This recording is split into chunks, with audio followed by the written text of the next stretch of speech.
Je suis Guy, hein, je gère 110 logements en conciergerie et une cinquantaine de logements en gestion locative classique dans l'Hérault et je développe parallèlement à ça 3 SaaS dans un écosystème qui s'appelle TokTok à destination des concierges. L'objectif étant de partager mon expérience dans la gestion qui nous a permis de grossir sans devenir fou parce que il faut pas croire ce qui se dit sur les réseaux sociaux. La conciergerie, c'est un métier humain, un métier de présence, où il y a une grosse charge mentale et où on peut très vite, finalement, exploser. Et quand je dis très vite, ça peut aller très vite, c'est-à-dire 10-15 biens déjà, si on n'a pas vraiment anticipé ça, on peut se retrouver complètement sous l'eau. Et du coup, dans le cadre de TokTok, j'ai rencontré beaucoup de concierges ces derniers mois. Et j'ai pu constater que finalement, l'écosystème de la conciergerie permet à des personnes qui veulent devenir concierges d'acquérir les compétences pour créer une annonce Airbnb, une annonce Booking, synchroniser des prix, etc. Par contre, on ne leur explique pas que ce métier va empiéter sur leur vie privée jusqu'à la faire disparaître et qu'ils peuvent faire littéralement un burn-out. Et tout ça, je l'ai traversé, puisque depuis, j'ai commencé la conciergerie il y a 5 ans, et j'ai eu exactement les symptômes et les maladies dont souffrent tous les concierges que j'ai rencontrés, je les ai traversés, puisque je me retrouvais à travailler jusqu'à 22-23 heures, mon téléphone qui sonnait en pleine nuit, et donc nous, si vous voulez, on a eu un choc au sens propre, au sens figuré, en 2022, puisqu'on a eu un grave accident de la circulation, ma compagne et moi, qui nous a conduit à l'hôpital pour toute la saison 2022. Et du coup, notre absence opérationnelle a vraiment mis en avant le côté aliénation de ce métier-là pour nous, puisqu'on a dû être remplacé par pas moins de 6 personnes de la famille, nos parents à tous les deux, des enfants, des amis, cercle familial qui s'est mis à travailler et qui s'est rendu compte que ce métier était l'aliénation. Du coup, les questions qui se sont posées, c'est est-ce qu'on continue ou pas la conciergerie? Si on continue la conciergerie, plus jamais dans ce contexte-là. Et donc, on a commencé à partir de là à travailler différemment pour arriver à grossir tout en gardant des choses relativement gérables d'un point de vue humain. Je veux dire relativement gérable parce que ça reste malgré tout, et ça vous ne l'enlèverez pas, un métier où il faut à tout prix de l'humain. J'ai beaucoup de concierges, notamment j'ai Camille avec qui je discute beaucoup, qui croit en l'IA sur la conciergerie. Je dis oui, je suis très fort en écosystème à base d'IA, mais pas n'importe comment parce que les plateformes autorisent l'IA dans les réponses, mais par contre, eux considèrent que l'erreur faite par l'IA n'est pas une excuse. C'est-à-dire si l'IA répond une bêtise, la bêtise doit être assumée. Et je me souviens de mes premiers tests sur un agent IA pour un channel manager. L'IA avait accepté un départ à 17 h de voyageurs, sauf que l'appartement était renouvelé le jour même. Et malgré toutes les informations de contexte passées à l'IA, elle s'était faite avoir et avait accepté. Du coup, le voyageur est parti à 17 h et on a dû décaler l'arrivée des suivants à 19 h, faire un remboursement partiel, etc. Donc l'IA, oui, mais avec du contrôle et du contexte, sachant que l'humain est capable d'énormément d'imagination, donc le meilleur contexte du monde fait que ça dérape toujours. Bon, sans aller jusqu'à là, j'ai décidé dans cette vidéo de vous partager les 6 outils que j'utilise. Alors j'utilise énormément d'outils, bien plus que 6, mais j'en ai vraiment sélectionné 6 qui, je considère, ont permis de changer notre vie et permettront certainement à beaucoup d'entre vous, si ça vous intéresse, de changer également la leur. L'ordre de la vidéo, je vais le faire vraiment dans le parcours chronologique, c'est-à-dire quand un client vous contacte, quand vous signez avec un client, quand vous commencez à gérer son annonce, quand vous commencez à facturer. Alors nous, pour ceux qui le savent, j'ai fait quelques vidéos sur ce sujet-là. On a développé un système d'acquisition quasiment automatisé qui repose sur un écosystème avec un CRM, des annonces sur Google, un suivi, un tracking fort des leads, etc. Et donc, du coup, quand on est passé à ça, en 2022, on s'est retrouvé littéralement submergé de demandes, parce que ça va parler à beaucoup d'entre vous, mais une conciergerie normale, elle a 1, 2 demandes par mois. Elle va signer 4, 5 clients par an. Et donc, on a changé de système, on est parti sur un système digitalisé pur. Et là, on a eu plusieurs centaines de demandes de clients la première année. Et tous les clients en conciergerie, quelle est leur première demande? C'est combien mon logement va me rapporter. tant mieux. Si votre secteur géographique dans lequel vous opérez vous permet de pouvoir imposer à vos clients le fait de travailler sans destination, j'allais vous dire tant mieux, c'est génial. Nous aussi, on essaie d'en faire le moins possible parce que on préfère que les gens soient agréablement surpris que déçus. Et le problème de l'estimation, c'est que vous avez beau y mettre toutes les pincettes du monde, leur dire ça peut faire entre 1000 et 4000, ben, ils vont tous se rappeler 4000. Mais en tout cas, dans mon secteur géographique à moi, qui est un secteur où il y a beaucoup de concurrence, les propriétaires appellent plusieurs conciergeries, demandent des estimations d'activité et franchement, malheureusement, ils ont souvent tendance à choisir le plus optimiste. Alors ça, il y a deux problèmes que l'on avait, c'est que premièrement, c'était très long. C'est faire une estimation d'activité aujourd'hui, et j'en ai encore parlé hier avec des concierges qui m'expliquaient que c'était super facile pour eux. Bon, ben écoutez, moi en tout cas, je crois quand même avoir quelques compétences en Excel, en tableur, etc. Et malgré tout, quand je les faisais comme ça, mes estimations, j'arrivais hyper optimisé à y passer une demi-heure pour un logement. Certains vont dire, mais c'est pas beaucoup une demi-heure, mais quand vous avez 30 demandes dans le mois, ça fait 15 heures. J'avais pas 15 heures à passer par mois sur des estimations d'activité. D'autant que c'est moi seul qui les faisais, je ne déléguais pas cette partie-là parce que c'est ce qui peut créer des frictions plusieurs mois après quand on a fait une mauvaise estimation d'activité. Donc du coup, je suis passé par plein d'étapes. J'ai commencé par faire...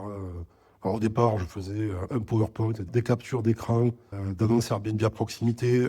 J'alimentais un fichier Excel qui sortait une synthèse. Ensuite, j'ai fait une semi-automatisation qui partait du CRM, qui envoyait d'un make, qui revenait et qui m'attachait dans le CRM, un PDF, mais qui était très moche parce que je devais alimenter une base de données Excel avec les prix. Je raisonnais par ville, par code postaux, donc c'était pas scalable. C'est-à-dire dès que j'avais un code postal qui n'était pas dans la base, ça marchait pas. Si l'appartement était Vumer ou 3 km dans les terres, ça marchait pas. Enfin, c'était pas top. Du coup, à un moment donné, j'ai dit, OK, stop, on arrête. Qu'est-ce qu'il est possible de faire en développement informatique, un gros stack technique pour faire quelque chose de universel et qui s'impose aux propriétaires de façon non discutable. Donc, j'ai regardé ce qui était possible d'acheter comme big data. J'ai PriceLab en vend, Airbnb en vend. J'ai des channel managers qui en vendent. On a nos propres données qui sortent de nos propres outils et qui enrichissent la data. Et donc, du coup, j'ai créé TokTok Estimate. C'est le premier outil qui est venu changer notre vie.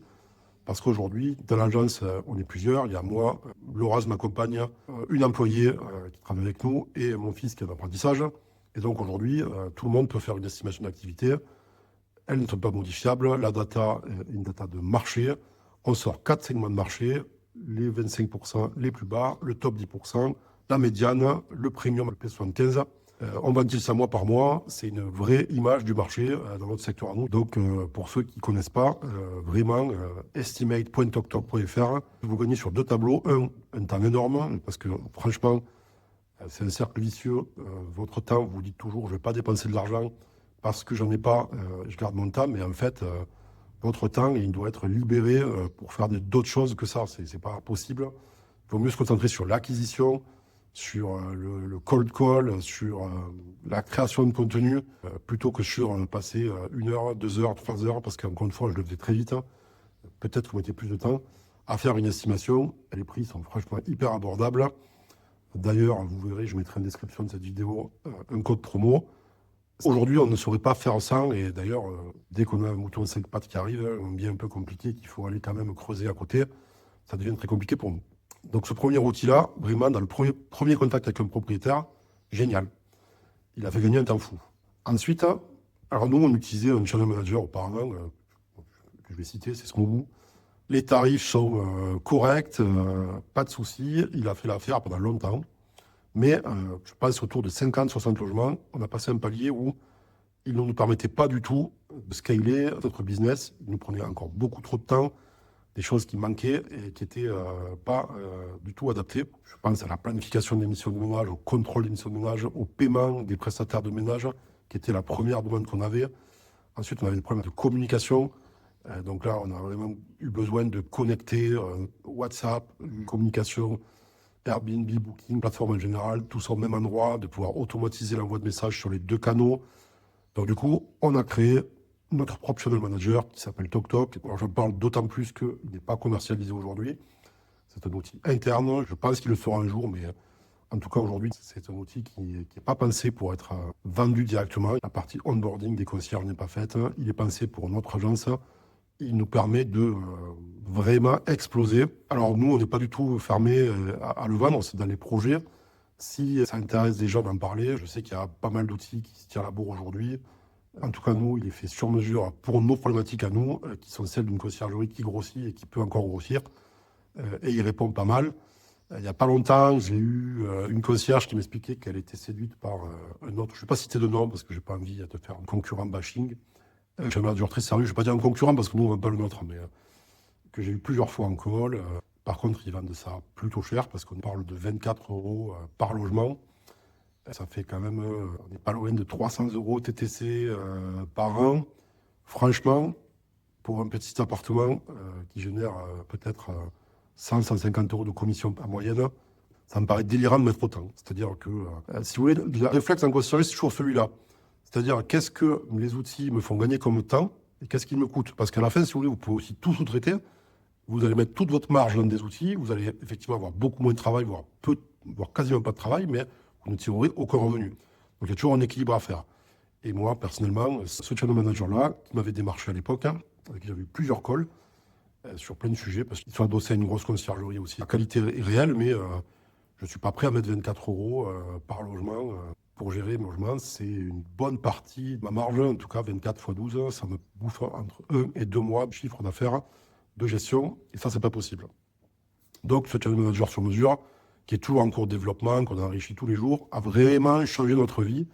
Donc, je vous encourage à vraiment vous équiper d'un channel manager qui correspond à votre activité, qui correspond à ce que vous avez besoin. Encore une fois, je suis dispo, vous m'écrivez, vous commentez la vidéo, vous envoyez un message privé, on peut discuter de votre projet autour et voir si, dans un futur plus ou moins proche, on peut faire quelque chose pour vous. En tout cas, je peux vous conseiller sur d'autres channel managers. Ensuite, un outil que tout le monde connaît, bon, je vais être assez rapide dessus, mais si vous ne le connaissez pas, il faut y aller, la tarification dynamique. Là, pour le coup, il y a un vrai gain. C'est-à-dire que moi, j'ai eu pendant longtemps fait les tarifs de mes clients à la main. Alors, pas à la main, je les faisais d'ailleurs par le channel manager, qui déjà permet d'automatiser pas mal. Mais très vite, ça n'allait pas. Donc, à l'époque, PriceLab était embryonnaire ou n'existait pas. Je vais chez Beyond Pricing, qui marche très bien, aucun souci Beyond Pricing. Même problème que ce que je disais pour le channel manager juste avant, leur modèle économique et un pourcentage au chiffre d'affaires. Donc, en fait, c'est pas scalable. C'est-à-dire, plus vous faites de business, plus ils vous prennent. Donc, ils vont vous dire, oui, mais en vérité, si vous n'en faites pas, on ne vous prend pas. Bullshit. Pas du tout. Nous, on travaille avec PriceLab. L'interface est tip-top. Le service client est ultra accessible. Il est un peu technique quand même. Il faut créer des groupes personnalisés par type de logement. Bon, j'ai plusieurs groupes qui existent. On applique des paramètres dans ces groupes-là. On attache les logements à des groupes et ça tourne tout seul. Je passe de temps en temps de checker, je trie dans le tableau de bord les logements qui sont le moins loués les 7 prochains jours. Je vais travailler à la main uniquement ceux-là. Alors quand je dis à la main, c'est j'ouvre le logement, je sélectionne une période de 7-10 jours. Je fais une remise tarifaire. Je pousse. Le but, c'est vraiment de fonctionner comme ça. Donc une fois par semaine, on y passe une demi-heure et je n'exagère pas.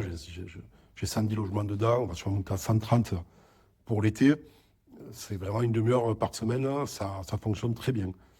Donc vraiment, là, c'est pas de l'argent jeté par les fenêtres. Nous, on paye dans les 7 $ par logement. Avec le volume, vous allez payer plus cher. Mais en tout cas, c'est un vrai énorme gain de temps. Ensuite, tiens, gros sujet, j'aurais peut-être même dû commencer par ce sujet-là. Ce qui nous tuait, nous, ce qui nous bouffait notre temps à l'époque, c'était les communications. C'est-à-dire que finalement, Airbnb ne prend que les portables. Booking, on est aussi obligé de mettre un téléphone portable. Souvent, j'imagine que si vous regardez cette vidéo, que ça vous intéresse, c'est peut-être une petite conciergerie qui n'avait pas encore passé ses paliers. On met son téléphone perso parce qu'on économise l'abonnement pour avoir 2 numéros. Et au final, qu'est-ce qui se passe? Ça appelle, OK. Les SMS, déjà, second moyen de communiquer. Les WhatsApp, avec les voyageurs, dans tous les sens. Enfin, on s'y perd complètement. On fait du copier-coller dans tous les sens. C'est très compliqué. Donc, nous, qu'est-ce qu'on a fait? Déjà, ça a été une vraie première révolution pour nous. On est passé par un outil qui s'appelle Quick Talk. Je mettrai à la description de la vidéo tous les liens. Quand je parle de ces outils, si vous voulez, à part le channel manager que je ne vends pas, et Estimate, que je vends à prix vraiment Compte tenu des milliers d'heures passées pour créer l'outil, le prix est anecdotique. J'ai pas d'intérêt à vous vendre ces outils-là. C'est vraiment, je vous le dis, parce que ça a changé ma vie. Donc, nous, on a utilisé QuickTalk. QuickTalk, c'est une petite application. Je crois que c'est adossé à Ringover derrière. Je crois, je suis pas sûr. Ça coûte vraiment pas cher. Je crois que de mémoire, c'est 22 ou c'est moins de 30 euros par mois. C'est un standard téléphonique digne de grosse boîte, quoi. Ça vous crée un numéro en 04. Enfin, vous pouvez l'acheter avec. Hein. C'est votre numéro de standard. Vous créez des plages d'ouverture hein, dans lesquelles vous créez donc des messages d'accueil, des messages d'attente. Vous les tapez, hein, c'est une voix robotique IA qui dit ces messages-là. Donc nous sommes ouverts de 9h à 17h, de 9h à 20h. Vous planifiez des plages de fermeture avec un message différent. Ils peuvent laisser un message. Tout est enregistré. Les appels, les messages sont enregistrés, donc vous écoutez tout ça. Ils gardent ça plusieurs mois. Quoi. En fait, tout cas, RGPD friendly, pas de problème. Hein, tout est légal. Et là où c'est intéressant, si vous êtes plusieurs, vous pouvez basculer. Donc en fait, qu'est-ce qui se passe? Les gens appellent le 04, ça sonne sur votre portable, mais ils n'ont jamais votre portable. Ils n'ont que le 04. Ce qui fait que quand c'est fermé, c'est fermé. Personne ne peut vous appeler, vous n'êtes pas parce que on dit toujours oui c'est fermé, je ne regarde pas. Mais en fait, on fait tous pareil. Avant de se coucher, on regarde. Et puis s'il y a un WhatsApp de quelqu'un qui vous dit que la couette est tachée et que c'est pas possible de dormir là, en tout cas nous, dans ma conciergerie, franchement, on va pas se coucher l'esprit tranquille. En général, on prend la voiture, si c'est pas trop loin, on amène une couette propre. Alors oui, je précise, on nous prend un périmètre géographique resserré. On n'est pas sur tout le territoire, on est locaux.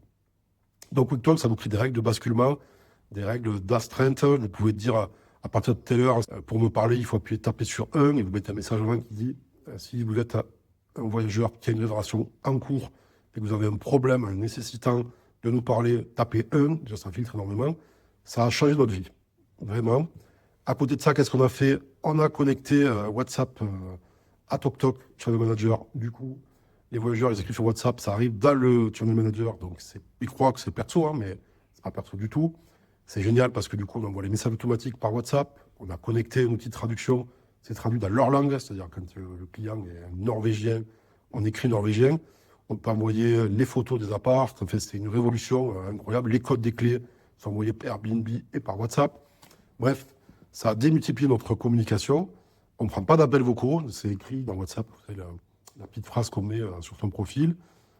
Dans tous les cas, les collaborateurs n'ont pas WhatsApp sur leur téléphone. Donc, c'est vraiment... personne ne voit les appels WhatsApp. S'ils appellent sur WhatsApp, ils ne décrochent jamais. Mais ça leur est dit, c'est écrit partout. Ça fait presque un an qu'on utilise ce système-là. Zéro souci, qualité là-dessus. Donc, ces deux actions-là ont été absolument géniales pour nous. Il restait une chose, c'est que, évidemment, tous les numéros de téléphone qui ont support commerciaux, malheureusement, là, on n'a pas trop le choix. On mettait le numéro du standard. C'était pas terrible. Je voulais avoir la main sur ça. Donc, très récemment, j'ai acheté un numéro FR sur Twilio.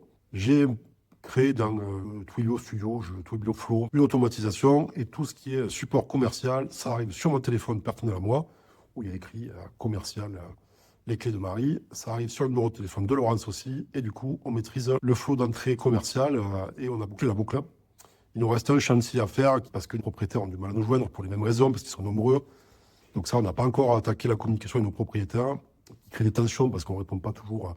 Il faut imaginer ce que c'est d'avoir 80 groupes WhatsApp avec des propriétaires qui écrivent souvent de façon très légitime, mais dans le degré d'urgence, ce n'est pas forcément le nôtre. Donc du coup, c'est un chantier à faire aussi, que j'espère faire avant la saison, et intégrer dans le Channel Manager, de façon à ce que les propriétaires aient un numéro d'appel qui les bascule sur nos équipes, et un numéro pour répondre à WhatsApp qui les bascule sur nos équipes. Tout ce que je vous dis, c'est que des applications qui ne coûtent pas très cher. Là, vraiment, pour 40 ou 50 euros par mois, simplifiez totalement votre téléphonie et vous retrouvez une vie. C'est-à-dire qu'à 22h, à 22h, le standard ne sonne plus. Quand je ne travaille pas, le téléphone ne sonne pas sur moi. Donc, à part les propriétaires, parce qu'ils ne sont pas encore dans cette boucle-là, donc eux, quand même, qu'il faut arriver à satisfaire. Mais pour le reste, ça a été révolutionnaire. Ensuite, un autre outil que tout le monde connaît, mais je vois souvent des concierges qui galèrent avec, Stripe. Stripe, pendant longtemps, nous, on le gérait en marge du Channel Manager. C'était pas très bien fait, ça existait. On avait énormément de retours de voyageurs qui ne comprenaient pas, qui ne voulaient pas payer. Bon, enfin, pour ceux qui font du booking ou de la vente directe, ils savent bien que le dépôt de garantie, c'est toujours un moment un petit peu épineux. On l'a intégré à TalkTalk, Channel Manager, aujourd'hui, avec un message complètement personnalisable. Le voyageur reçoit, quand il réserve, le lien Stripe qui lui dit pour les réservations courtes, à payer le jour de l'arrivée. Pour les réservations plus longues, à payer quand ils veulent. Le message est explicatif, on explique qu'on est une agence, que c'est un dépôt de garantie, qu'on n'en garde quasiment jamais, parce que dans les faits, on se rappelle toujours des mauvais voyageurs, mais en pourcentage, c'est pas grand-chose. Et ce workflow-là, cette automatisation dans le channel manager directement, qui arrive par WhatsApp, qui arrive par Airbnb, qui arrive par Booking, ça a vraiment limité les frictions. Les gens payent beaucoup plus facilement le dépôt de garantie, on a beaucoup moins de problèmes. Derrière, automatiquement, comme c'est dans le channel manager, quand le dépôt est payé, on le détecte, on envoie le code de la clé et pas avant. Vraiment, moi, mon credo, c'est de dire un bon client, c'est un client qui met 5 étoiles et qu'on n'a jamais eu au téléphone. Ça, c'est le client, et on y arrive de plus en plus. Et en discutant avec des concierges, je me rends compte, en fait, finalement, que certains jeunes concierges disent, mais moi, ce que je veux, c'est vraiment pas automatisé, je veux de l'humain, etc. Rendre bien leur face. Mais quand on fait ça depuis des années et qu'on a du volume, et que ça ne dégrade pas la qualité perçue par les clients, il ne faut pas hésiter à automatiser. Donc, ça a été une vraie révolution. Et après, j'ai un outil, alors là, qui est très, je pense qu'il n'est pas duplicable pour tout le monde, mais qui a vraiment changé notre vie. Celui-là, je dois dire autant presque que la partie Quick Talk téléphonie, c'est Kikafé. C'est-à-dire nous, pendant très longtemps, alors moi j'ai commencé la conciergerie, ça va très vite ce métier-là. La conciergerie, j'ai commencé, on faisait tous les accueils physiquement. C'était un peu d'ailleurs notre ADN, on voulait faire ça. Nous, c'était, on va se démarquer, on va faire que du physique. Bon, sauf que forcément, j'avais moi-même creusé ma propre tombe, parce que ça n'a aucune valeur ajoutée, c'est-à-dire les voyageurs ne veulent pas d'accueil physique. Je veux dire, c'est quelque chose qui est complètement obsolète aujourd'hui. L'algorithme Airbnb vous dégrade si vous n'avez pas de procédure d'arrivée autonome. Donc, du coup, on s'est retrouvé à faire tous ces accueils physiques, tous ces départs physiques, c'était un enfer. Les gens ne faisaient qu'attendre, puisque quand vous avez, vous connaissez le phénomène, hein, ils veulent tous arriver le vendredi à 16h et ils veulent tous partir le dimanche à 10h, enfin, en tout cas, ou alors à 17h, mais c'est notre problème. Donc du coup, très vite, ça ne marchait pas. Donc, qu'est-ce qu'on a fait on a le local technique, qui est un lieu pour stocker du linge, finalement. On a mis un comptoir et déjà, on leur a dit, OK, vous récupérez les clés à votre comptoir en passant. Dans ma tête, c'était, OK, je garde quand même le contact physique avec mes voyageurs. C'est important, mais je ne me déplace plus de ceux qui se déplacent. La démarche, on a fait une saison comme ça. Mais pareil, quand on se retrouvait, c'était moi qui m'y collais toute la journée, de 8h du matin jusqu'à 19h, derrière un comptoir, sur l'ordinateur, etc.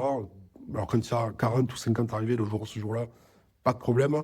Quand il y a 3 arrivées, c'est un peu ridicule, quoi. Donc là, on a commencé à chercher et on a trouvé Kikafé. Kikafé, c'est donc il y a Kines qui existe, que vous connaissez, qui était beaucoup moins répandu à l'époque qu'aujourd'hui. Il n'y avait pas dans ma ville, en tout cas. Et Kikafé, eux, vous connaissez certainement, ils vendent des banques à clés. C'est une armoire à clés, c'est un écran comme une banque. Vous en avez un écran tactile, etc. C'est traçable, il y a une application, vous tracez tout ça. Et Kikafé, on l'a connecté à notre channel manager, à TokTok. Alors pourquoi on peut le faire? Parce qu'on a une activité. Les 110 logements sont concentrés, on va dire, à 80% sur 2 villes, 2 communes, 7 que vous connaissez, Frontière, la ville à côté. Donc, on a installé 2 Kikafé, un à Frontignan, un à 7, qui gèrent peut-être 80 logements à eux deux. Et donc, on a connecté ça au channel manager. C'est que les voyageurs reçoivent le code Kikafé à 17h le jour de leur arrivée. On trace les dépôts, les départs, les arrivées, tout est tracé, tout est monitoré dans l'application. C'est ultra safe pour nous. Les femmes de ménage l'utilisent. On trace aussi les retraits de clés des femmes de ménage, des agents d'entretien, etc., etc. Une révolution. Et on a fait plusieurs milliers, peut-être même plus de 10 000 check-in, check-out avec ces 12 derniers mois. On l'utilise depuis 2 ou 3 ans. Ça a été une révolution. Donc pour tous ceux qui... et l'investissement est cher au départ, c'est le matériel qui vaut cher. Mais franchement, quand vous réduisez ça sur du volume au coût par check-in, check-out, on est à moins de 50 centimes par check-in, par check-out, avec une sécurité inégalée, parce que tout est tracé. Le code est dynamique. Il y a des codes fixes, des codes dynamiques. Vous appuyez sur un bouton dans l'application TokTok, ça régénère le code. Sécurité absolue. Tant de temps qu'aujourd'hui, nous, on hésite même à prendre des clients qui ont des boîtes à clés classiques. Alors bon, j'exagère, on les prend quand même. Mais on sait que c'est toujours un jeu de tension. Donc voilà, voilà à peu près les 6 outils que j'utilise. Estimate pour l'acquisition. On ne saurait plus faire une estimation sans passer par ça. Le Channel Manager pour la gestion opérationnelle, la gestion des calendriers, tout ce qu'on peut imaginer dans le Channel Manager, mais puissance 1000 pour scaler et augmenter la taille d'une conciergerie. PriceLab pour le pricing. Je ne vais pas refaire le pitch, vous avez 50 vidéos dessus, c'est génial. Le combo QuickTalk, Twilio, WhatsApp. Là, c'est un peu sur mesure. WhatsApp est intégré au Channel Manager. Le reste, c'est sur mesure, mais ça fait changer un temps fou et je peux l'implémenter chez vous si besoin. Stripe pour les cautions, mais Stripe pas tout seul. Stripe Connected Channel Manager et KeyCafé pour les clés. Et ces 6 outils ont complètement changé la façon de faire. Et après, c'est très simple. Hein. Si tu valorises ton heure à 30 euros, c'est des milliers d'euros d'économie par mois que tu vas économiser en fait. Et en fait, finalement, c'est toujours pareil. Hein. Le temps que tu gagnes là, ça peut très bien dire je vais à la plage, hein, mais tu peux aussi dire je vais le mettre à scaler ma conciergerie. Et nous, en fait, c'est ce qui se passe. C'est-à-dire qu'au tout début, quand on a commencé à exploser, on n'avait pas le temps d'appeler tous les clients. Aujourd'hui, le lead il tombe, c'est réparti, on l'appelle, moi on l'appelle plus. Je m'occupe quasiment que de la partie technique pour l'agence aujourd'hui.